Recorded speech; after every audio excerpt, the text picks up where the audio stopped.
Nicole, Rhoda, Ivy, how the hell are you ladies doing on this fine Saturday? Hey, yo. So good to be here.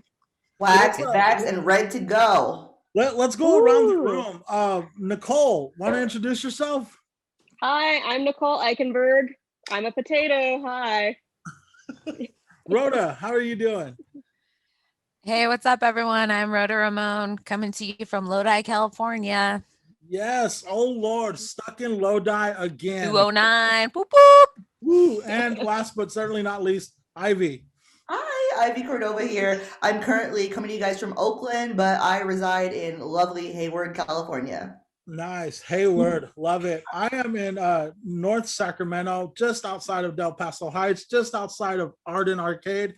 It's like this little area that's right next to the freeway. So everyone loves coming over because it's so easy to get here. Right, Nicole? Like that, anytime someone comes over, they're like, holy shit, it was so easy to get here. So I am here, and we are here to discuss the top 90 female R&B albums of the 90s. So like we always have to I always gotta get real specific. It's like it's not solo, it's not only solo, it's not only bands. It's like if the female was the lead on the album, let's talk about it. And I realized that like I straddle a fine line between like pop and R&B. So Nicole, was this list hard to put together? Not at all. And I actually inadvertently made all girl groups as my list. And I literally just realized that, but it's cool. I'm going to roll with it. All right. Nice. Ivy, what about you? Ivy, in the 90s, did you ever have to tell someone I should have left your ass 1,000 times? I remember that. That's funny now that I think about it, because one of the things I was talking about, that is a quote from a movie. I love, dude, that's when all the real good music came, you know, like all the body rolls, all the things. Like even the cheating, even the songs about cheating were like, you could body roll to this, you could body roll to the side chick anthem. I was listening to Moke and Steph in the car on the way here. He's mine. I was just like, he might be doing you, but he's thinking about me. Buckle up, Jacob. And then talking to my kid. He's like, Mama, bro. Oh man, You could cry and body roll at the same time. Poor kid. Rhoda, was the best 90s R&B stuff about making sweet love or about breaking up? What was the best stuff about? Cheating. I think like there's a recurring theme in my list, where I think a lot of it is just about, the 90s for the most part was such a decade of prosperity. So it was just about like, even if you fucking cheat, I'm still gonna go out and party. And even if we're in love, we're gonna party. And so I feel like all of it is good. The 90s were definitely a great time in music. Just like where production was at that point. And like so many of like the young stars of the 80s just became like these super producers. Like we had like Babyface, we had like Dallas Austin Green, we had like Jermaine Dupri, of course. Can I interject? I think you combined Dallas Austin and Brian Austin Green from 90210. I was wondering, I'm like, hold up. I was like, I combined like the two most opposite people. Chili Baby Daddy's middle name is Brian. Yeah, Dallas Austin. It's gonna be that kind of show, you guys. I'm so excited. There's so much I want to talk about. Just to nerd out, just based on what you said, if you want to read a really great or sad, amazing book, you've got to read Love is a Mixtape by Rob Sheffield.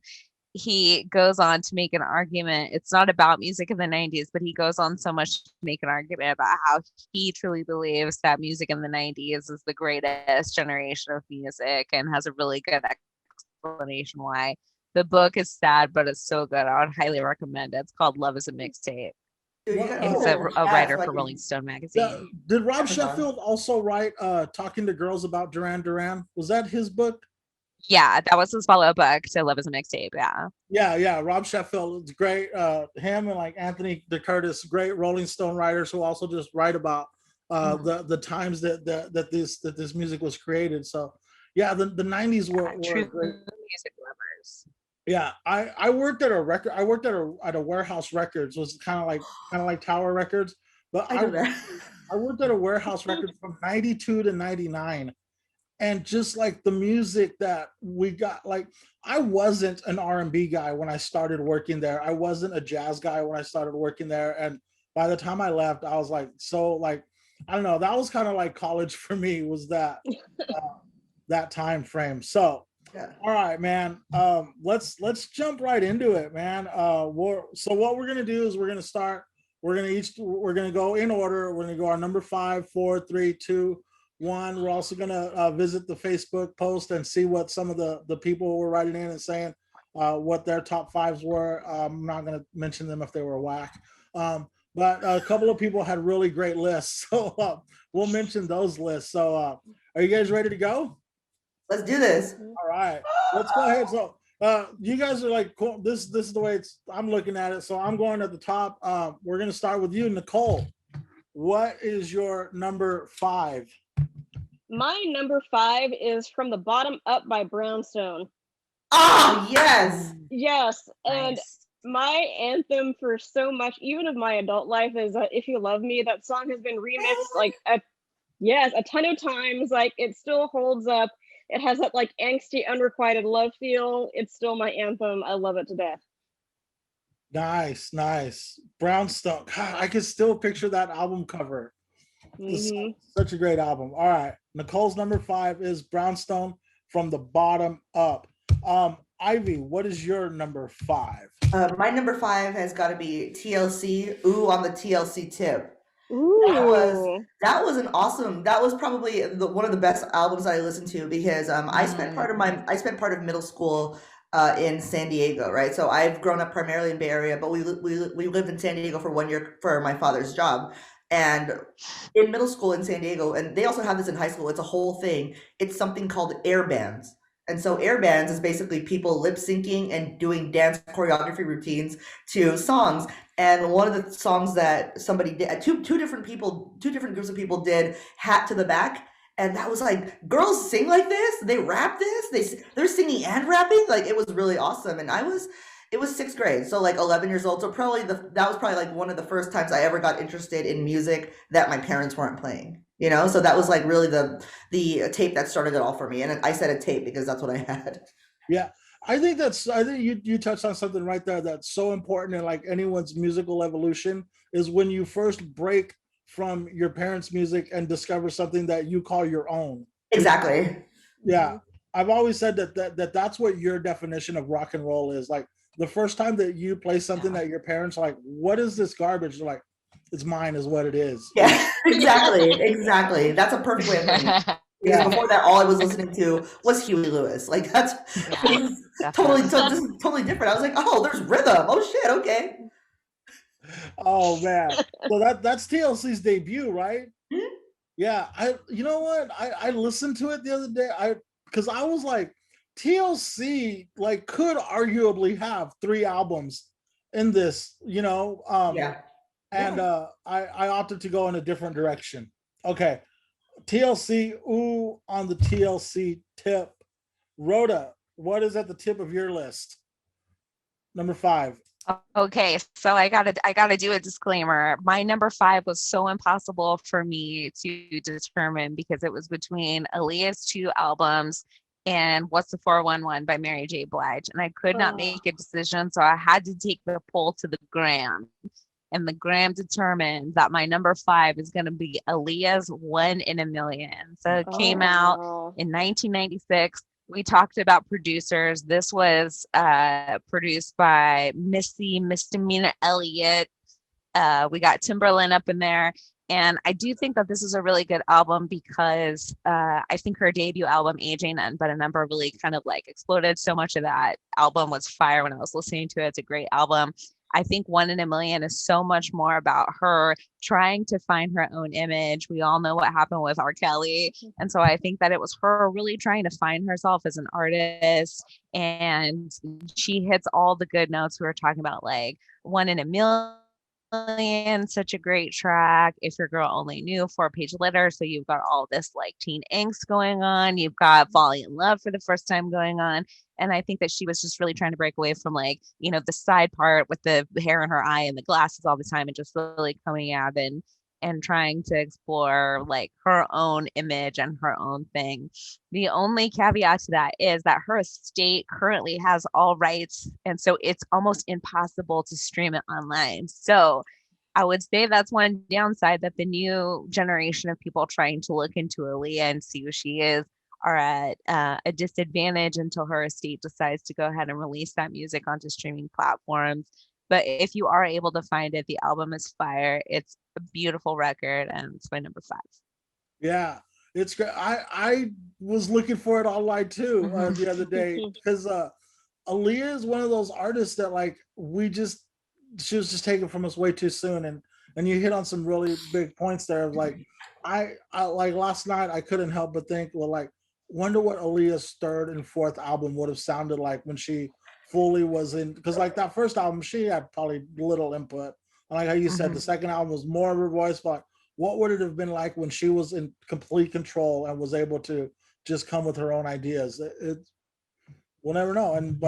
Just in like when she died, unfortunately, she was a star in The Ascent. She was a multi-tool player. She was doing like Romeo Must Die. I think that's she right, was gonna do that part that ultimately went to Jada Pinkett Smith and The Matrix, and was just, being taken too early, like so many people were. But great artist. Yeah, great artist. Aaliyah, 1 in a million.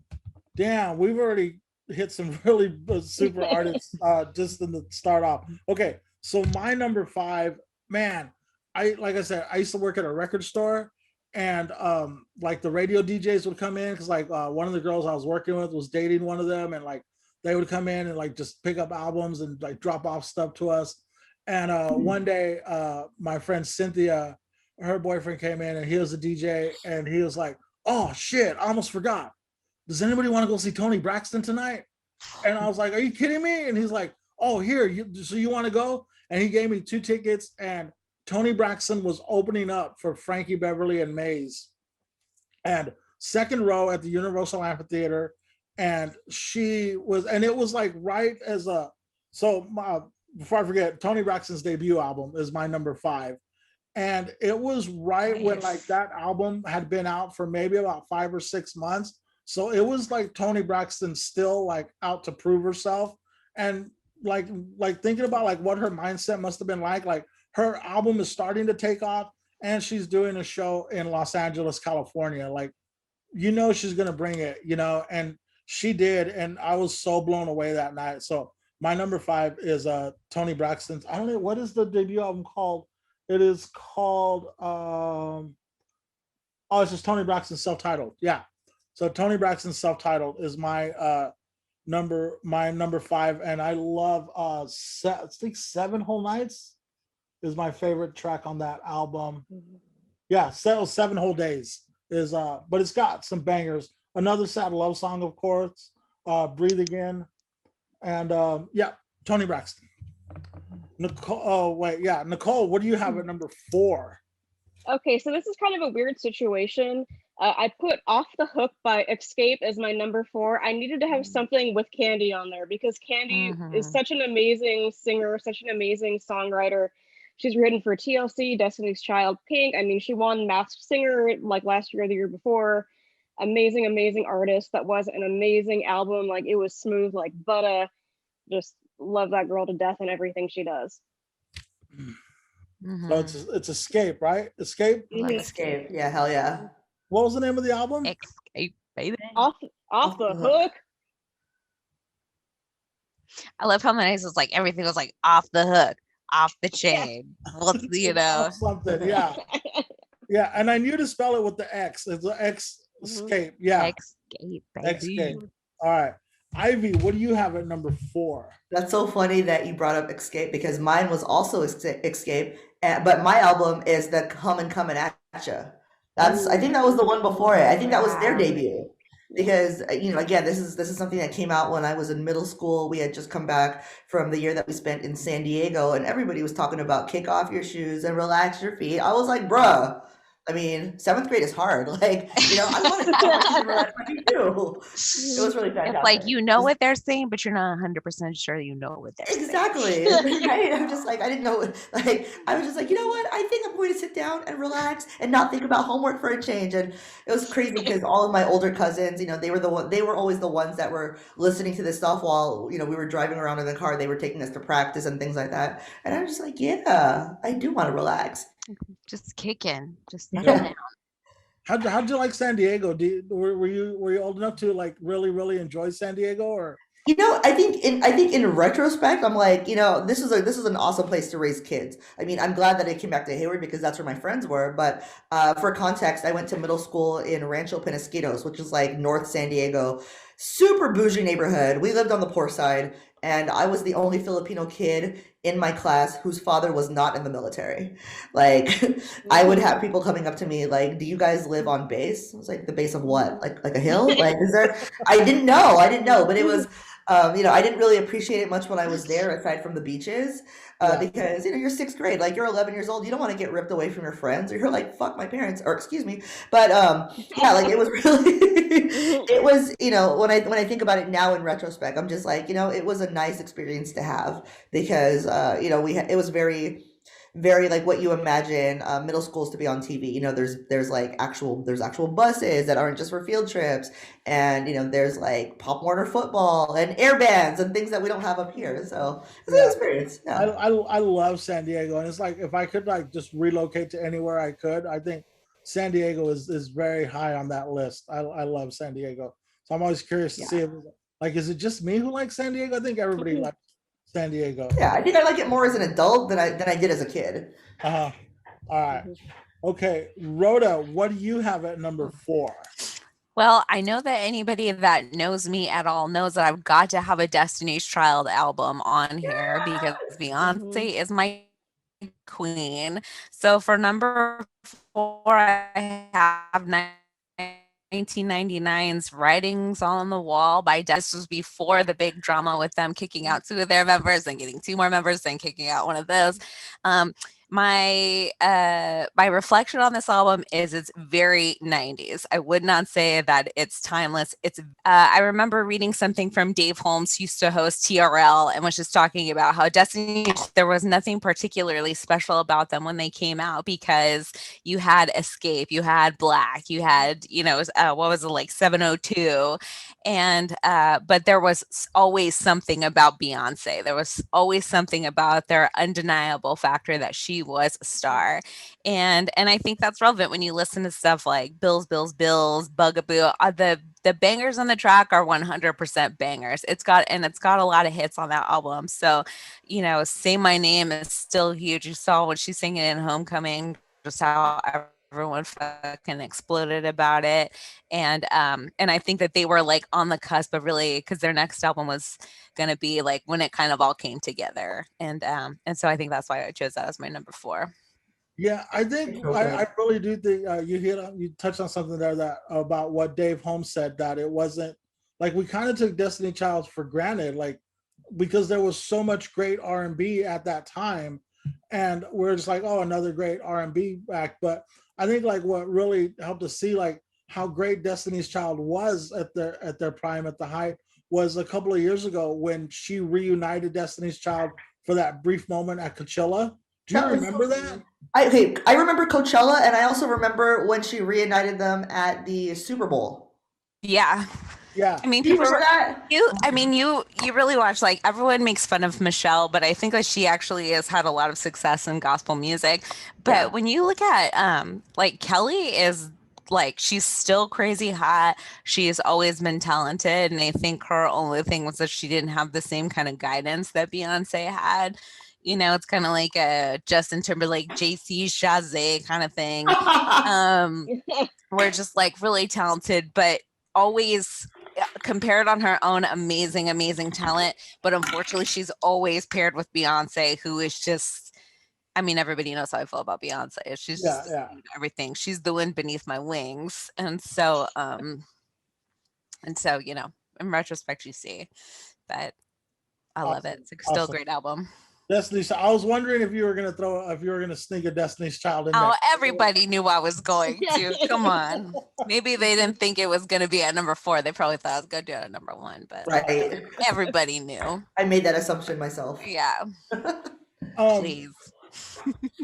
Okay, my number 4 is it kind of crept into my top 5 probably just yesterday when I was like really looking at stuff and like trying to find something. I'm always like, oh, and like when I think of these topics, I think in my brain, I think I know what I want, but then I start actually something that I'm really bad at is like listening to what other people have to say. And so I started seeing like what popping up on other lists, and something kept popping up, and I was like, well, let me go see if everybody could be right, and maybe I just wasn't paying attention.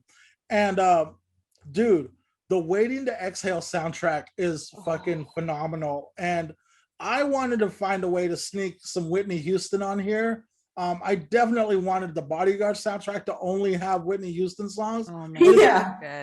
It's got a couple of songs, like it's got a fucking Kenny G song and like a Curtis Stigers and a Michael Bolton maybe. I'm like, what the fuck? Who did this? Like, why didn't they just make it an all Whitney Houston soundtrack? But this Waiting to Exhale soundtrack, fucking everyone is on it. Yeah. Brandy. Yeah. Mary J. Yeah. You had Patti LaBelle. You had Whitney on here, or duets and stuff like that. Like that movie. Everyone's talking about how they deviate away from like, and I have to say, I don't have teen parents, but I had young parents, and so they were into this, so they were rocking this soundtrack all day. Yeah, because we're talking about like in the 90s, they were in their early 30s. Yeah, and so this was their music, this was their jam, so we were rocking that all the time. I've been like, I was I think probably in middle school or early high school when like Waiting to Exhale came out. So I was all about the soundtrack. And as I got older, the context of the actual movie made sense. So one of the things that me and my mom routinely yell in the house just for no reason is, get your shit, and get out. And then sometimes when me and my friends are trying to eat healthy, like we have a group text that the title of the group text is Have a Fruit Bowl Tramp. And that's what we text every time we're trying to keep each other accountable for eating healthy. And that's how you know how old we are, because that's a Waiting to Exhale reference, right? But I just recently went back and watched the movie a couple weeks ago, actually, and trying to prepare for this podcast, and just looking at like, dang, it was fuckboys back in the 90s. I know, that's right. I gotta point this out. I'm looking at the information on Wiki. Babyface is credited as the writer for every one of the songs on this soundtrack. Word, wow. Yeah, Babyface was the shit. Still is Babyface. All right, so Waiting to Exhale is my number 4. Nicole, what do you have at number 3? It wouldn't be a list of 90s R&B females without a little SWV. Yes. SWSB. Anyway, so I picked It's About Time, which has right here on it. That song is perfect for like today's weather, driving with the cars down, just chilling. Week is on there too. It's an amazing ballad. It's, oh my God, yes, I love their vocals. Such a great song. Yes, I love them. I love that album. Yeah, that's such a great album. And SWV, like, as much as like Warren G and Nate Dogg get credit for making the Above the Rim soundtrack great, I mean that SWV track on the Above the Rim soundtrack was also part of what made that such a great soundtrack. So I think 90s R&B soundtracks are something that should also be visited in the future. Just throwing that out there. Okay, SWV. Ivy, what do you have at number 3? Dude, number 3. This was really hard because Janet Jackson is my queen of a lot of things. I mean, hello, no, my first name ain't Baby. But I had to pick one. And so the one that I landed on was Janet, the title, the album title Janet. Because, again, this is something that I was like probably late middle school, early high school. And aside from Anytime, Any Place, which I had no business slow dancing to in 8th grade. Like, You Want This? That was an awesome video about, just getting with your girlfriends and going to the desert and dancing circles around dudes and fucking just leaving them. That's everything that I've aspired to be as an adult. But it's just a great song. Like, it was probably like, I mean, Rhythm Nation was really like socially conscious, especially for that time. But I was, I think, a little young to understand a lot of that in context. And so the Janet album in comparison just felt fun, and this is probably like around the same time where she had that Rolling Stone, or somebody holding her boobs or what. I think it was. I remember thinking, that's so scandalous. Oh my God. But it was, one of my favorite albums, hands down. Yeah. I visited the Janet catalog, but it was just so overwhelming when I tried to pick just one. Right. I couldn't do it. I backed out. I couldn't even fuck with it. I backed out. You're tougher than I am, because I couldn't settle. Like we didn't know that already. I couldn't settle. And then Jimmy Jam and Terry Lewis, like, come on, man. That's what I was trying to remember. That's when you a dream team. Brian Austin Green comment. That's what I was trying to remember. Jimmy Jam and Terry Lewis. Yeah, those guys could do no wrong. Where are we at? Rhoda, number 3. Okay, so for number 3, I gotta just slip this in here real quick like that. So you all know where I'm coming from. I chose for my number 3 spot 1994's Crazy Sexy Cool by TLC. Yes. Creep, Digging on You, Red Light Special, and of course the big jam, Bring Down the House, their signature song, Waterfalls. This is their second album. I really think, what Aivy was talking about and her number 5 pick, I think that at that point in their album, they were these young, crazy kids that wanted to talk about like safe sex and just having fun and partying, right? I think that Crazy Sexy Cool was so much about like, I think the reoccurring theme with my list is when artists hit that stride and find out who they are and really think about like who they are as images, and that kind of just sets them over the edge. I think it's in terms of girl groups, I think that they're the perfect blend of like their personalities are fired together, their voices are fired together. They had all of these elements, and it was really hard to pick which one you thought was the most talented. And unlike Destiny's Child, there was no person where you're like, that's the star. That's, because they all were these like really dynamic, powerful females. And I think like stylistically, all their videos were amazing.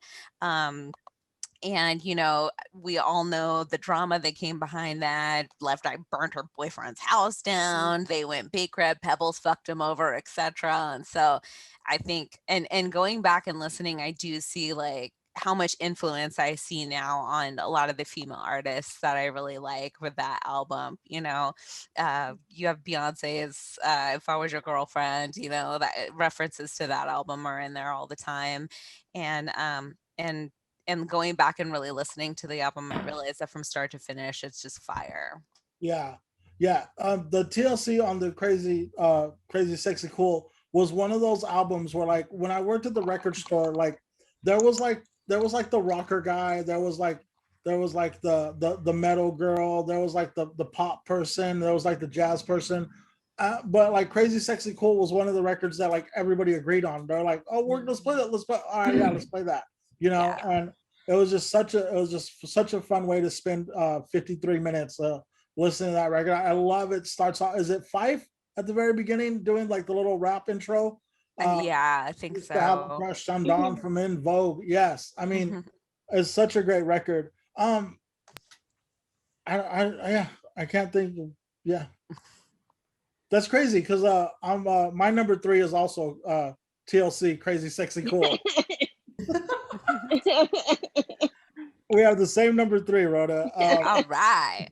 So, and I think what I was thinking right now is like how you were saying that like together they were better than like together, like the sum of their parts are greater, right? Mm-hmm. Because unlike with Destiny's Child, where like one of them broke out, like even like afterwards, like neither one of them, like I don't know if they attempted a solo career but there wasn't ever like none of them like had success like individually. Like it was just them as a group, and that was it, and then of course again tragedy striking, and Well, I even think now, like, because I think T-Boz and Chili have really tried to stay together, but even now it's just kind of like it's not the same without Left Eye. Yeah. And I feel like if any of that had happened to any one of them, it would have been like, oh, it's not the same without T-Boz, that's the same without Chili kind of thing. Yeah. Okay. TLC, Crazy, Sexy, Cool. Wow, we're at number 2s already. Cole, what is your number 2? Okay, so don't laugh, but my number 2 is Crazy, Sexy, Cool. Because that album, I mean, it's like the CGI in the Waterfalls video was so ahead of its time. That song was so socially conscious. Like, I mean, that really was, like you guys said, one of my like rock and roll albums. Like, wow, it's like these chicks are really cool. It's like they're talking about things that actually matter. They're real people. And I think had Left Eye not died so tragically young, I think they could have made a very successful comeback and done amazing things even up to this day. Yeah. Agreed. Yeah. Ivy, what do you have at number 2? Okay, 92. I'm gonna go back a couple of years and talk about Mariah Carey's self-titled debut album, Mariah Carey. I mean, this is probably the first time that, again, like riding in the car, going to like lessons and various things when you're a kid, you're like for me, I was exposed to like Huey Lewis, like the oldie station, KFRC, whatnot. When this album came out, dude, every last one of it, this is probably the first time that me and my cousins, like we still do this now. We would be singing in the car to all the songs, and including trying to hit that high note, which of course none of us could do because that is whistle register. But I remember like being, I think this is 1990s, so I was probably like 9, like maybe 9 or 10, like belting out Love Takes Time, I Don't Want to Cry, and I'm just like, I wonder if it's ever possible to feel this way in real life, which of course you find out as an adult, but not when you're fucking 9 years old, right? So but I love Mariah just in general, like even through her crazy taking off her clothes and giving out ice cream during TRL, I love Mariah no matter what. I'm one of her lambs for sure. But this is the album for me that started all like my whole like 90s like love ballads kind of thing. I freaking love, so like with like music, it's like female, like there's Madonna, and then just underneath Madonna there's Mariah Carey. And my niece makes fun of me because like we go on road trips. Of course, I'm in charge of the music, and Vision of Love slips into every playlist I make, and she like laughs. Like I try not to make eye contact with her when it comes on. But so Mariah recently reissued all of her catalog on vinyl, and I was fucking checking the tracking every fucking day. Like I could not wait. Hold on, I gotta show them. I got to. Now you have to. You kind of just have to now. Yeah. I see Prince looking at me like, hey. I'm nosy. Like I always like that's the first thing I do whenever I go to somebody's house is I look at what pictures they have up in their living room. Yeah. Yeah. Whether it's family or Prince. Oh, you'd bug out in this living room. Yeah. Oh my goodness, my eyes. Yeah.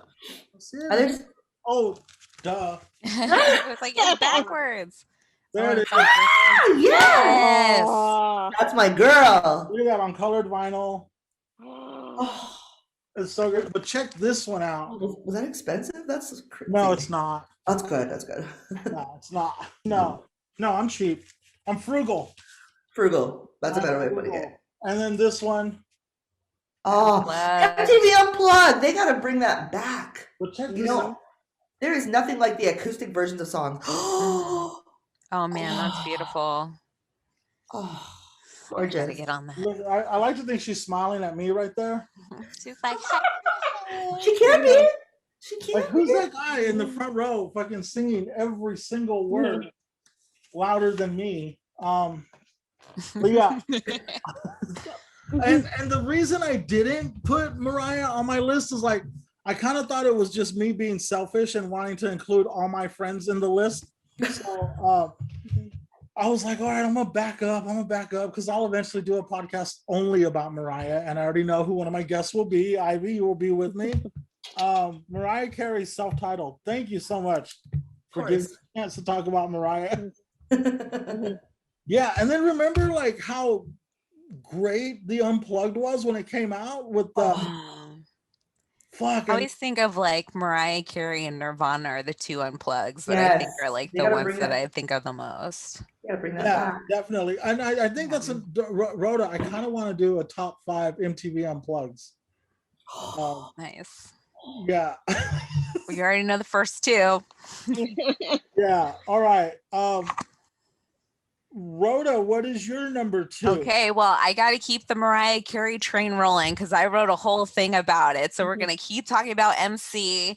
You have self-titled in 90, 91 you have Emotions, 92 Unplugged, 93 you've got Music Box, 94 you've got her Christmas album, 95 you got Daydream, 97 you've got Butterfly, 98 you've got her number ones, and 99 you've got Rainbow. So you're talking about one of the most prolific artists of all time. She is the best female artist of all time. She is the best selling solo artist of all time and the second best-selling artist of all time, second only to the Beatles. She has the most number ones, only second to the Beatles, and she still has the opportunity to surpass that goal. And so there was no way that I could leave MC off this list.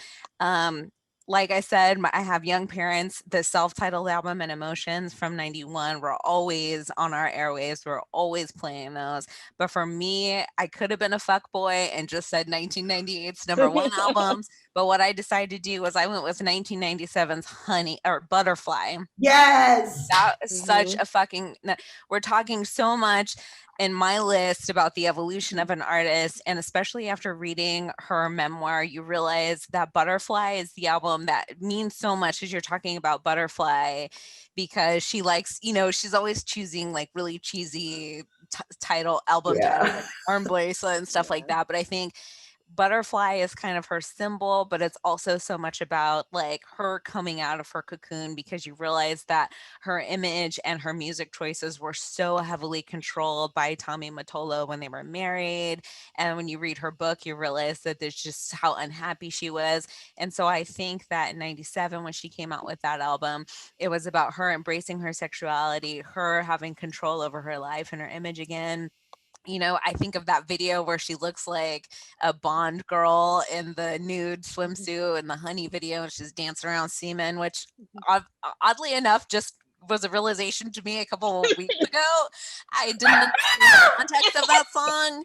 I was a little sheltered growing up, and so it blew my mind. So, I mean, I learned so much from this particular podcast. And what I will say is going on just like I have people I think sometimes write off Mariah because she's had mental health issues. And I think that you have to really look at her in the context of even the 90s, but she goes on, she was, you know, selling huge records in the 2000s as well. But if you really just look at her discography and you realize that she was kind of the golden age of these like pop divas, she was standing on her own with Whitney, with Toni Braxton, you know. And so the way that we think of like Adele being this powerhouse pop house, Adele is successful, but you also have to realize that Adele is successful in just like a room full of maybe like one Adele, whereas like Mariah Carey was such a huge pop star in a room full of other huge pop stars. And so I had to give tremendous respect to her as an artist. And in addition to that, I think 97, I was about 12, and my older cousin who I like worshiped was just playing this album on loop. She's a huge Mariah Carey fan. And so I think a lot of times when I think about this album, I think about the summer that we spent together and just how much fun we had. And it's got great tracks aside from Honey. You've got Breakdown that she does with Bone Thugs and Harmony, which is a smash. Oh yeah. Covers Prince's Beautiful Ones. And so it was very, very hard for me to pick just one album, but I think Butterfly is the one that I went with for my number 2. That's it, hit all the right notes for me. Wow. First of all, Rhoda, thank you for the soundbite you provided for this podcast to promote it. And I think, you know, Rhoda, you hit on something that, like, let's just talk about it really quick, being that we're recording this album we're recording this podcast during May, and it's Mental Health Awareness Month. And like, we really should be, like you said, she kind of gets dismissed, but we really should celebrate artists like Britney Spears and Mariah Carey, who like, it's like been very well documented, like the stuff that they've gone through and just persevered through. And I always think of that. It's not R&B, but I always think of the Depeche Mode song, Walking in My Shoes. Like, you'd stumble in my footsteps if you tried to like live this kind of life. And they stumbled, and we watched them stumble, but they also get back up, and they keep going, and they really mean a lot to people who have had those same struggles. So thanks for bringing that up. I think it's really important. For sure. Awesome. Okay, so we got my number 2. I almost like went into our next little segment here. So my number 2, I listened to this last night, and I almost started sending text messages like, "Hey, what you doing?" Like, somebody get here now. Sade's Love Deluxe. Oh, yes. That was on my short list. That was really hard to remove. Sade's Love Deluxe is like, I was like, okay, maybe this is the first song that's really good. Oh no, the second song, goddamn, the third song, the whole album is so good. And it is a complete, like I said, it is a mood. I was like, let me see. When was the last time I took it was bad, you guys. It was bad, but it was good. And then, like, nobody knows it. And I almost took a picture of it last night, but I was at an open mic last night at Vince's in West Sacramento, and in the men's bathroom they have a Love Deluxe poster. Nice. It's always so random when I walk out. I'm like, why is that here? And last night I actually moved it, because like every time I see it, like the Mexican in me is like, I'm gonna fucking steal that. Like, and last night I did the test to say, and it's not mounted well. It's not mounted really well. But it's way in the back. Like, if there's like, I'm looking to see if there's like a side exit. But you'd have to walk through the bar with it. So like, if you wait late enough at Vince's, you might be able to pull it off. You just gotta wait. To see if like if there's if a fight breaks out, I think that would be the time. Opportunity. Because any good criminal knows that you need a diversion in order to pull off. Yes. You know, Ivy knows exactly what was left. She's like, I'll go start a fight for you, motherfucker. I grew up in Hayward. What do you want? Yeah, no, exactly. Well, you're alive, right? Like, I made it. Sade's Love Deluxe is my number 2. So now, can we just talk for a quick second how like fucking as much as you want, go for it. Beautiful Sade is, and just how like whenever I watch videos of her on YouTube and stuff, I'm always just like, you know, she's just so. I mean, even today, she's just like stunningly gorgeous. And that voice, goddamn, it's so smooth, right? And some more Sade news. Rhoda, you might know that she just put out a box set of like it's called like Sade Complete Works or So Far, right? But here's the cool thing that everyone found out, like when they're like, I was watching all these unboxing videos because that's my life. I watch like old white guys unbox records. And the Sade unboxing video, the guy pointed out that it's got all 6 of her studio albums, and it's just like in this perfect little box that fits right. But he pointed out, he's like, look, you guys, there was a foam mat like that, like a spacer that left room for another record, and like it's got a question mark on it. So it's like there's room in there to put one more record. So it obviously she's gonna have something soon, because why would she go through the trouble of doing that? That part to foreshadow it. So Sade, I got on a Sade kick last night. I watched a bunch of interviews, and she's awesome. Okay, now I'm gonna go to Facebook, and I'm gonna read. So I always like to post on there to see kind of.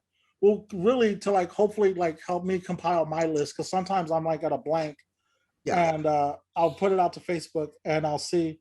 So here's some people's list. Some you guys know some of these people. Jessica Roberts, her number 5. So going from 5 to 1, Jessica Roberts says, "What's the 411?" Mary J. Blige. Number 4, Who is Jill Scott? Words and Sounds, right? Number 3, Miseducation of Lauryn Hill. Number 2, Love Deluxe Sade. Number 1, Erykah Badu, Baduism. Oh. Yes. Baduism is definitely on my short list too. That Erykah Or- Badu is. Robert Berry couldn't follow directions, so we're not gonna. My friend Marcy Rojas tried to say only Lauryn Hill, but I forced her to give a couple more, and she said, "Okay." I'm almost wondering if everyone's gonna have the same number 1. To be honest, it's almost happened once. So Marcy says, Brandy, Aaliyah 1 in a Million, Erykah Badu, Baduism Live, Mary J. Blige, and let's see, Stephanie Chapman Darrow, one of my favorite. She just posts stuff. I don't know what she does, but she has these hilarious posts all the time. She says the no particular order, Waiting to Exhale soundtrack, TLC's Crazy Sexy Cool, Mariah Carey Daydream, Janet Jackson Janet, and Tony Braxton's Self-Titled. So what we'll stay with you, Rhoda. What are some of your also rans or some of your honorable mentions, albums that they didn't make your top 5, but you want to say a sentence or two about them? Albums that were on my short list. I feel like you can't get through 90s R&B stars without mentioning Brandy and Monica. Miss Thing by Monica was such a fucking jam.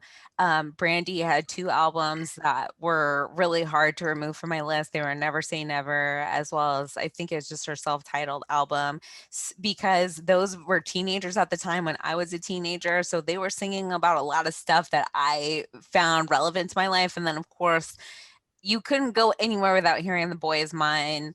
That is to this day on tons of my like playlists. It's always there. Everybody knows it. You have to pick whether you're Monica or Brandy. And I think, in talking about like forgotten timelines, I think a lot of people sleep on Brandy a little bit because you realize that she had one of the biggest albums at a time. She did a couple movies, one of them with Diana Ross. She had Moesha. Yeah. I loved Moesha. I fucking loved that show.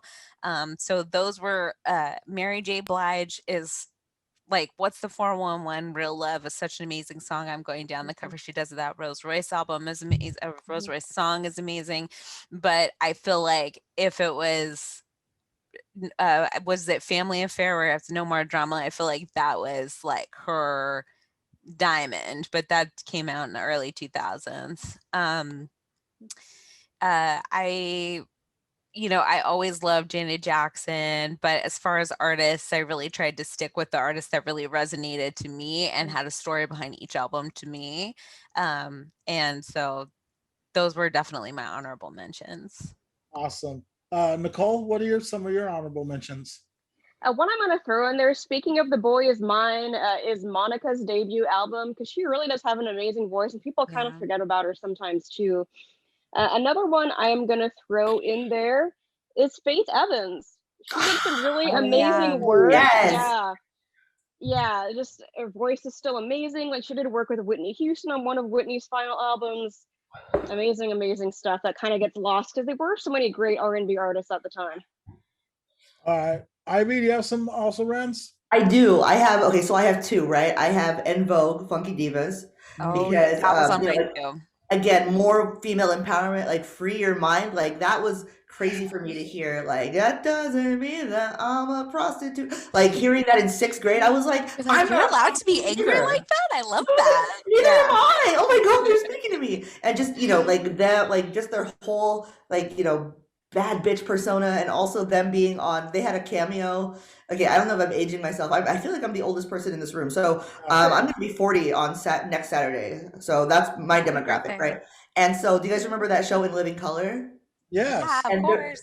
En Vogue had a cameo in that skit, Wanda. Remember? Like Wanda, what Jamie Foxx was before he became Jamie Foxx, right? Yeah. So like, and I remember in that skit, like En Vogue, they played themselves, and Wanda played the person that they kicked out of En Vogue. And they had a whole thing about that. And they were like, never gonna get it, never gonna get it. And then Wanda goes, God, me and my How sister rock quoted your that. world. Right? That floated, dude. Like me and my sister, we quoted that to each other. Sorry, watery eyes, like for years. And the other one that didn't quite make the list because I think she was on the tail end of the '90s was Kelly Price. Oh yeah, she's a good one. Yeah, like a lot of the stuff that I listened to was probably just like barely on this side of 1999 because I remember listening to that song "As We Lay," which is like the ultimate like side chick hot slut anthem. You know, after He's Mine. But because I think she only had one album that was like in the straight up 90s. It was like her debut album was in 1998, and then all the other stuff was sort of after that, which is why she didn't quite make that list. But you know, Kelly Price did get her start in the 90s. Like she's fantastic, underrated in my opinion.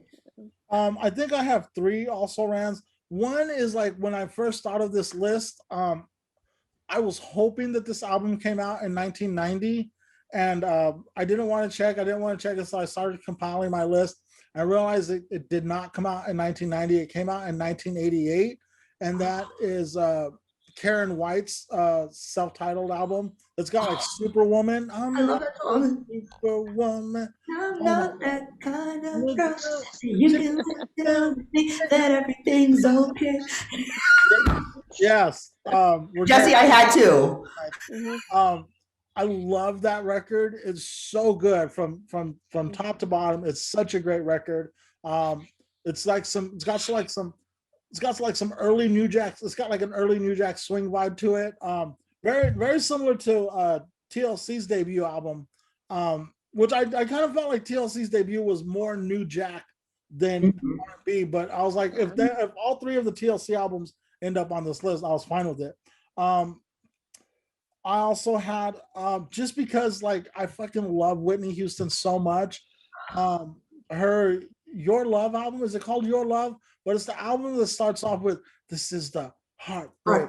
Oh, that is my number one. I'll talk about that later. Oh my God! You said you'd be home. No, my God, I love that record. But it's good like 3/4 of the way through, and then like I'm like, that's one of those records where I'm like, you could have chopped 3 songs off this record and it would be a banger all the way through, which is something that was very problematic in the 90s. What, like once they went from album to CD and they went from like 55 minutes to 72 minutes, like they felt that they absolutely had to fill up all that time, and like I don't think it's necessary. It's like Fleetwood Mac Rumors, fucking 53 minutes, like Pink Floyd.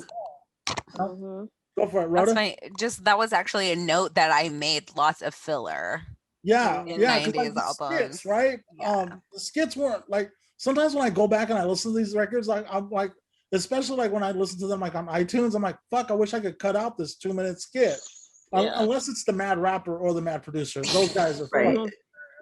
I don't want to listen to the 2-minute intro to Going Back to Kelly by Biggie. I just want to listen to Going Back to Kelly. Exactly. And another one that I wanted to put on the list, but just the same way as Mariah, I was like, am I doing this just because I'm such a big fan? But Babyface is all over Madonna's Bedtime Stories album. And that album is so smooth from beginning to end. So I wanted to put Madonna's Bedtime Stories on the list, but I didn't, just because like I would not shut up about Madonna if I did. And do you feel like that was kind of the album where people had to stop referring to her as like a one-hit wonder, or like that she was not, that her appeal was not lasting? Do you feel like that's the album that kind of shut up those haters? That's the album that like I go back to. Like I have like so much of her stuff, but like that's the album. And you're right, it's like it's got pop, it's got everything on it. But I think like without Babyface, I don't think she'd be able to have delivered that album. Is that the one that has Take a Bow on it? Yes. I fucking love that song, but I also remember like the video where the 90s is also huge. Like I feel like we have to consider the music videos, because we had talked about Waterfalls and the Honey video, but I feel like I really love that video because like I was always remember the bullfighter and that it was a really pretty video. But Babyface's background vocals on Take a Bow. Yeah. Man. That is a great choice. Yeah. Yeah. Okay. All right. Are we ready to reveal our number ones? Yes. Yeah. Are you Pretty ready? sure Nicole and I have the same one. All right. Nicole, what do you have at number one? Okay, I'm gonna be a bit long-winded with this because it is my love letter to Lauryn Hill. I think the first time I ever saw her was in Sister Act 2. And first of all, that's another great soundtrack album. A lot of great talent on that. So many amazing voices. Lauryn singing His Eye is on the Sparrow, almost a cappella, is a beautiful, beautiful thing. She did great work with the Fugees. The score is an amazing, awesome album. Her cover of Roberta Flack is awesome. We all know which song I'm talking about, Killing You Softly. And then the Miseducation of Lauryn Hill had so many amazing, iconic songs on it. The video for X Factor, I could have picked this album just for X Factor alone. The video is just like her chilling and singing, and it's still an amazing video. It's just a lot of talent and her just being herself. I mean, there was doo-wop in there. There was Everything is Everything, Can't Take My Eyes Off of You. It's almost like a little bit of like a throwback, and I just love her voice. I love that album so much. Yeah, it's a great album. I doubt we're done talking about it. Does anyone want to add anything to that, or are you waiting? Okay. Ivy, what do you have at number one? So number one was really hard because, like I said, I was very close to making Whitney's My Love Is Your Love my number one, just because of It's Not Right, But It's Okay, which is another slutbag hoe anthem, which I love, by the way. I could do a whole thing about those songs alone, like side chick anthems. Not that it's something that my real life involves, but it's just like the fact that I'm, Right. an adult now and I grew up on all those hoe anthems. I'm just like, oh, I get it. Right. But no, because there was such a, like you said, Jesse, there were only so many good songs on that album. I have to bring up another Janet album, which is The Velvet Rope. That was, Such a so to me, that was an album. I think I was a junior sophomore, junior in high school when this came out. And so listening to Free Zone, there's other songs like Got Till It's Gone, Together Again, which talks about death and things of that nature. I Get Lonely, Go Dee Wee, Go Dee, yeah, just stuff like that. Right? It was probably, and I think this one has a special significance to me because this is the album that came out around the time that I started driving. So it's just I always had something like this in the car, or just it was always on the airwaves, and just such a good such a good bunch of concepts just in this album alone. Velvet Rope, come on, that's Rope Burn, bitch. It's so good. It's so good. As Ivy in 1997 was a huge fan of it. Ivy at almost 40, still a huge fan of it, especially Got Till It's Gone. Yeah, isn't it great to have an album that it means one thing to you at one age, and then at another age, its themes, you're like, oh shit, that was totally over my that was totally over 17-year-old Ivy's head, and 39-year-old Ivy, you're like, oh, this bitch is my sister, right? Yeah, exactly. Because when she's talking about rope burn, I'm just like, do they mean tug of war? And then I lost my virginity, and I was like, oh, I get it. I understand this concept better now. I'm learning all kinds of. I'm like, what? She on me realizing that Mariah's dancing around semen, I'm like, what? I'm learning all kinds of stuff. This podcast is educational. I think with Janet, you look, and I think not so much Whitney, but Janet, Mariah for sure were someone that were coming up in the 80s, which was so much about just making them look like squares with frizzy hair. And especially when you realize Janet's lineage and her family's history, and that her mother really tried to fight against her, strong independence, and really wanted her to kind of be like a chanteuse. And especially I think in the late 90s, Janet really came in to be like, fuck these blazers. And she always has a weight problem too. And so she was just like, I'm fucking hot now. Everyone look at how hot I am. I think she discovered her hotness too. She definitely discovered her hotness. I want to say with the Janet album, because I think that was also around the time that there was that rumor that she had ribs removed so that her six pack would be more prominent, which is, in retrospect, the dumbest shit I've ever heard. But You know, I think that was when she came into her own. And one of the things I remember the most about Velvet Rope, and you know, I thought about it especially since so this year I've celebrated 11 years in therapy, and so thank you. And when I looked at Janet's album again and I read the article about it in Wikipedia, it made so much more sense to me because I think this was the first album that she did after I think she experienced like an emotional breakdown, like long-term depression, and this was actually a concept album. And the title, like I think even it says it on Wikipedia, like the title is actually a metaphor for boundaries, which you know, just as well as like as well as alluding to somebody's need to feel special. And so all the tracks reflect that. And also just the combination, I think, of social issues with sexual orientation and all that kind of stuff. I think it was because of this album, if I recall correctly, I think it was this album that made it established her reputation as like a gay icon. And then I think she got like the GLAAD Media Award for like an outstanding song or music or one of those two things. But this is probably like the most emotional album that she created, as opposed to like all the other ones that were, you know, mostly fun. And you know, Rhythm Nation was like also socially conscious, but this one I think was more inwardly emotional in nature. So I think it's a huge testament to Janet too that she was able to stand. We were talking about like Kelly Rowland, Beyonce, the shadow of Beyonce, but yes, Janet was able to stand aside from her brother. You know, when you think of the Jacksons, the first two that you would maybe like Michael and Janet. You know, and so I think it's really a testament to her star power that she's able to stand alone from her brother, who's, you know, the king of pop. And yeah, so she's definitely like an icon. can I admit something? Me and my cousin actually learned the choreography for the song Scream. Oh, please. Please. I was just about to segue into, let's go ahead and talk about. They do Rhythm Nation. I love the thing where they like lift up their shirt. Yes. You know? Or if. Yeah.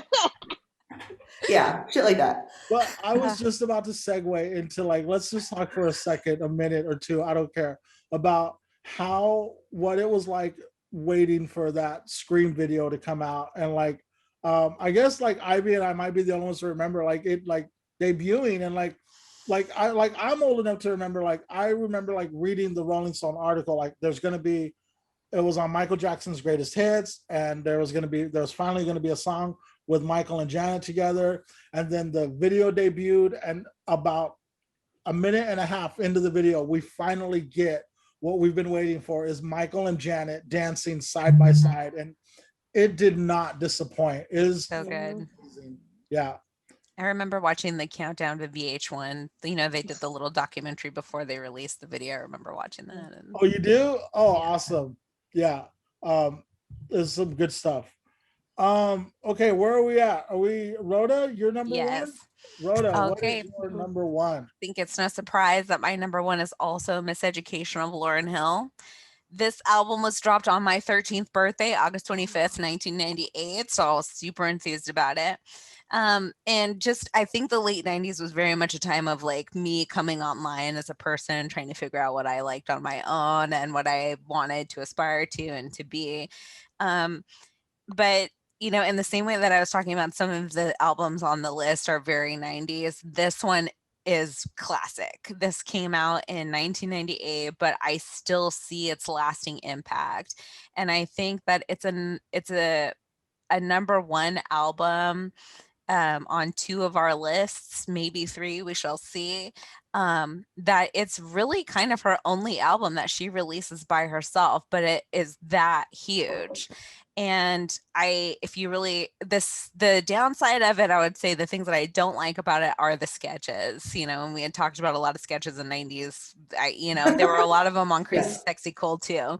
But I think that when you really sit down and spend time with the album, which I recommend listening to it, you know, just in its entirety and really paying attention, is you see that she talks so much about like trying to break away from her own, that she was leaving the Fugees, and you know the history between her and Wyclef Jean, and the love and the loss and moving on, and the way that fame is affecting her at this point in her life, and the way that what it takes to be a star transitioning into the spotlight on your own, but also what it means to be like growing as a woman. You know, what she talks about with Zion, and her voice and she's so fucking gorgeous. Nicole was talking about the X Factor video, and it really is just Lauryn Hill singing, and she's so fucking beautiful and mesmerizing.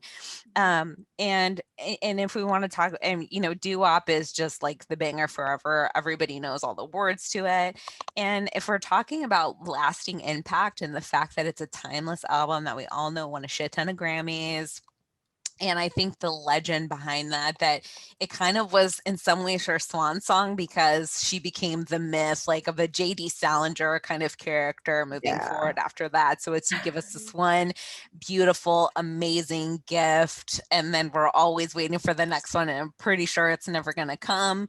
But I really see the impact when I listen to Amy Winehouse's Back to Black. There is no way you cannot use that reference as an inspiration to that album.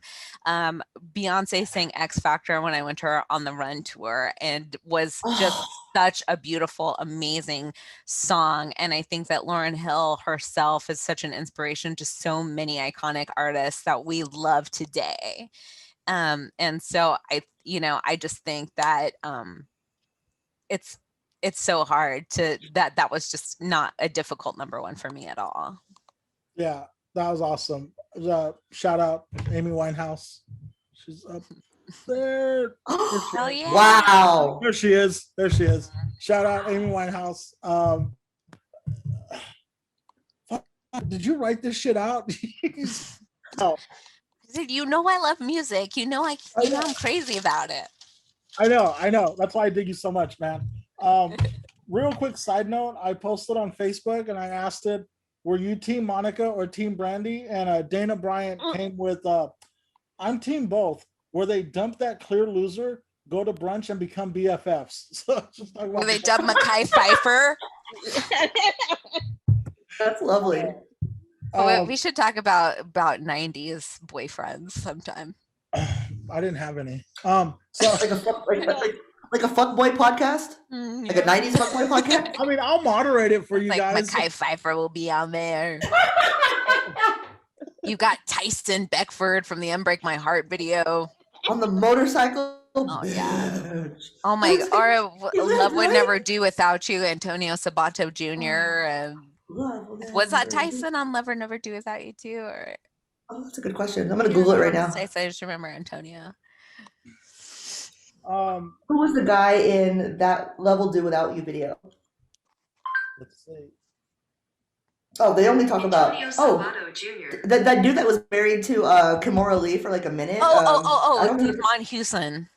Thank you. I was like, I don't know how to pronounce that name, but yes. Oh, he's beautiful. Good Lord. What, speaking of that, whatever happened to Lorenz Tate? Remember, he was just. Oh my God. Yeah. He was going to be. I saw him on the Mindy Project. He doesn't age. He's on Girls Trip. Was he? Yeah, he doesn't age. He looks good. Okay, all right. Yeah, he's still in the movie. He's still in TV. My number one is also Lauryn Hill's Miseducation of Lauryn Hill, because like, okay, so like we touched on it a little bit of like, what if Aaliyah had gotten to release her third or a fourth album, you know? And when Lauryn Hill did the Miseducation, like she already had like Sister Act, she had 2 Fuji albums under her belt. So like when she goes into the studio to record the Miseducation of Lauryn Hill, like she's lived a lifetime in that 10 years, you know? And so like growing up, like from like a hip hop rap perspective, like I was like, is it going to be a hip hop album? Is it going to be an R&B album? And when she like comes out just spitting fire and like dissing Wyclef, where she says, everything you do has already been done. I know all your tricks from bricks to Kingston. I was like, shit. Like, and then it's like the album kind of like opens with that.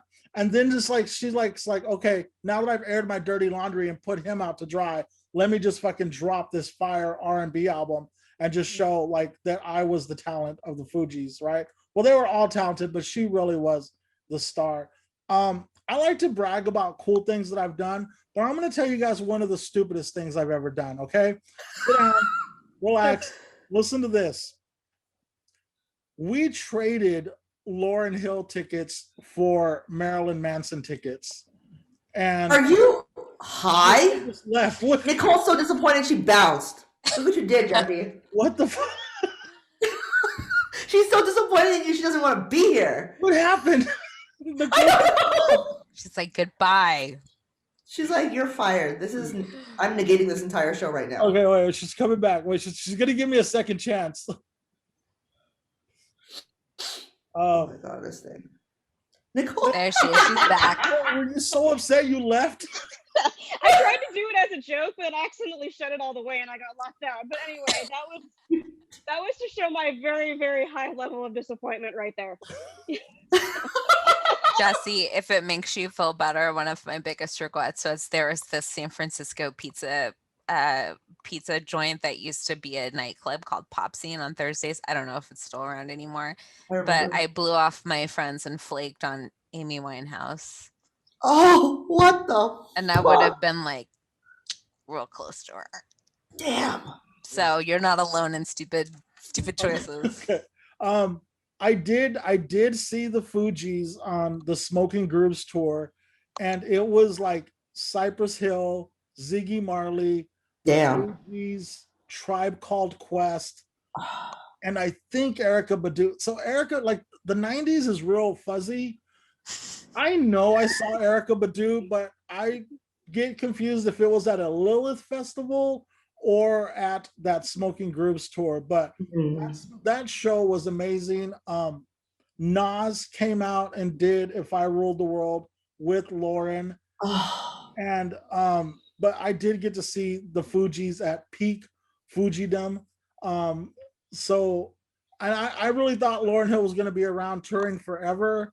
I knew Marilyn Manson was like a ticking time bomb, and it was okay. I'm gonna try to. I could see how you get to that conclusion. To be honest with you, it was Marilyn Manson whole co-headlining tour, but Marilyn Manson fourth song of the set falls off of a speaker and busts his ankle, does one more song, and then leaves, and so it was a bust. We didn't get to see Lauryn Hill. Haven't seen her ever since then, but yeah, so my number one album is Lauryn Hill, The Miseducation of Lauryn Hill. That opening track is just like nothing opens that fire, that scathing. It's great on all levels, and I don't think I could really add anything more to it after all the great things that Nicole and Rhoda have said about it.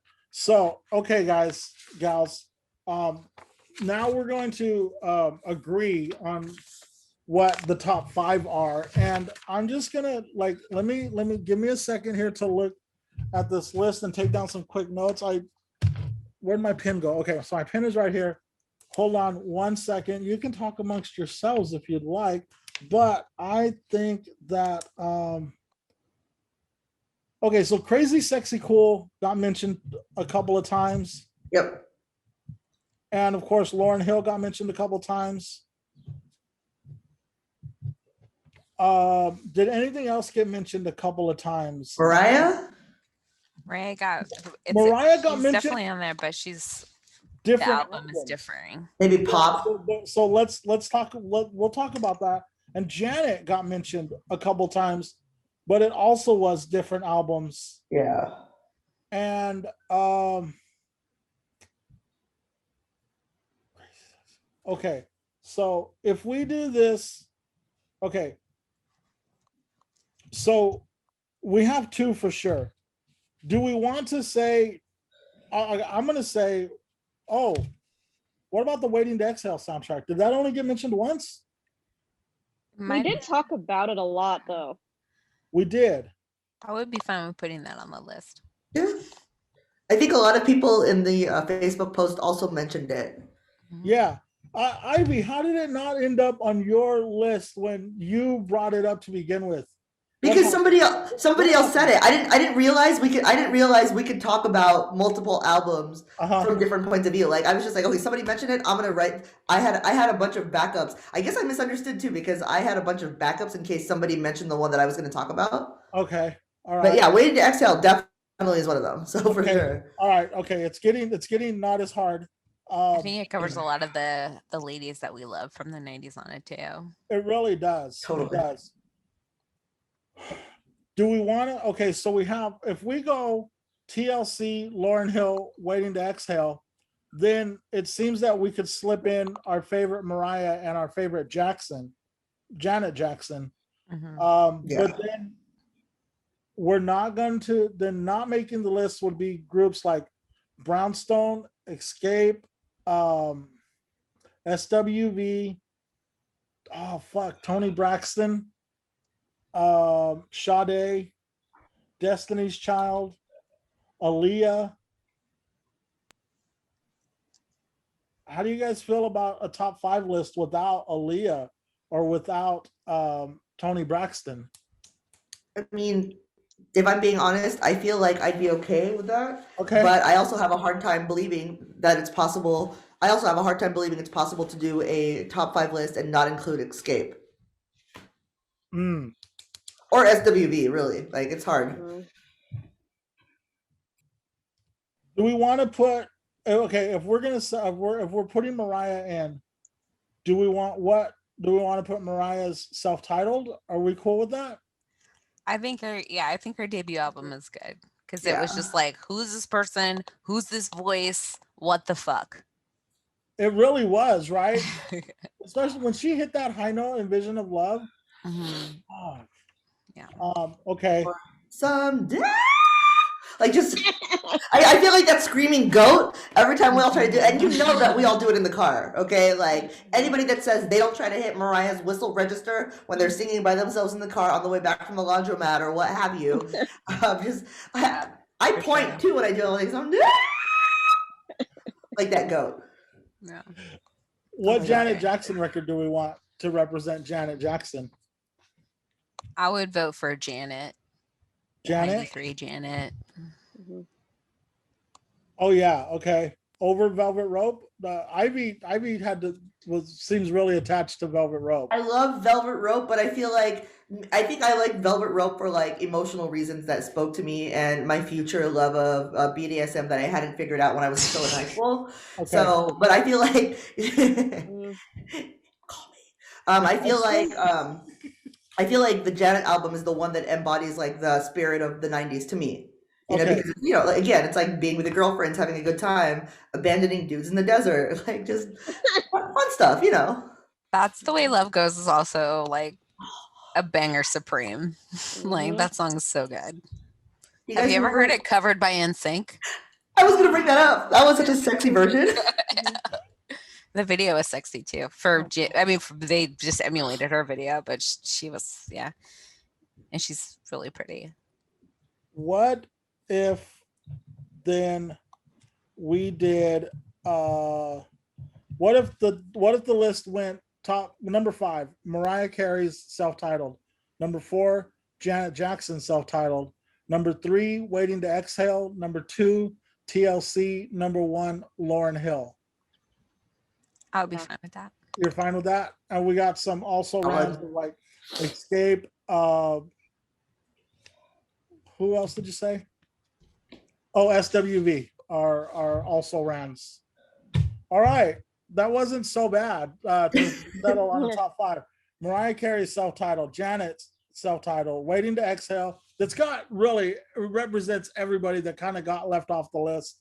The TLC, Crazy Sexy Cool, and Lauryn Hill's debut solo. And man, that was some list. Thank you guys so much for taking time on a Saturday morning to record this. I had a lot of fun. How'd you guys feel? This was amazing. I think it was a really, it was a really, 1, it was informative, 2, very nostalgic, and 3, like, I'll be listening to this music all the way back to Hayward because I'm in Oakland right now. So thank you for having us on here and allowing us to talk about, not only the music that brought us back to like certain moments in our life, but also, allowing us to each touch on the emotional impacts that each of these albums made on our lives, like growing up and now. Yeah. Growing up is hard, man. And like we are blessed that there's some good music to accompany us on that trip. And then to look back and still accompany us, especially like how you're mentioning, Ivy, that like it meant one thing to you in junior high and it means another thing to you in as an adult. And it's great. It's great. Thank you guys so much for coming out. You didn't go anywhere. for joining me on Zoom. Rhoda, you're on the Moving Van show tonight? Yep, I'll be on the Moving Van show this evening. Next week, I'll be at the Milk Bar. Nice. Come on down. Yeah, Ivy, you got so much going on.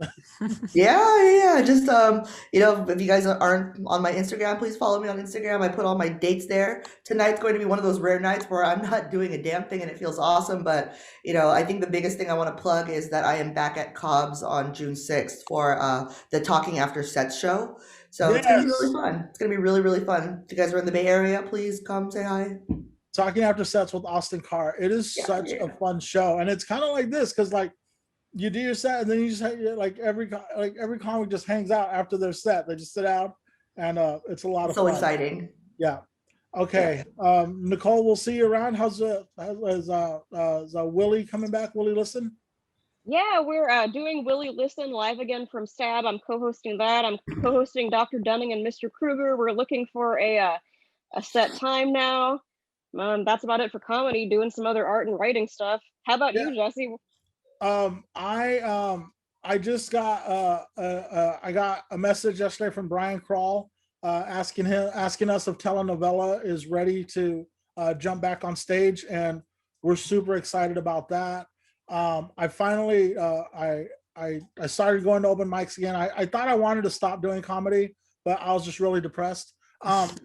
We all go through it. Yeah, and I got back on stage the other night and it felt so fucking good. I've done like 5 mics in the last 5 or 6 days, and I can't wait. Like I was excited about going to Vince's. Like that's how I was like, yay, Vince's. And I like put my name last because I wanted to watch everybody and I just wanted to absorb it all.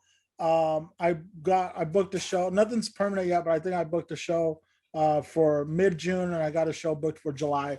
So hopefully there'll be some more. And of course, there's gonna be telenovela and the podcast. So I got plenty to keep me busy. Shut up. I don't know, my watch was talking. All right, you guys, thanks so much. And this was a lot of fun. Thank you for having us. Thanks for having us. Good to see you guys.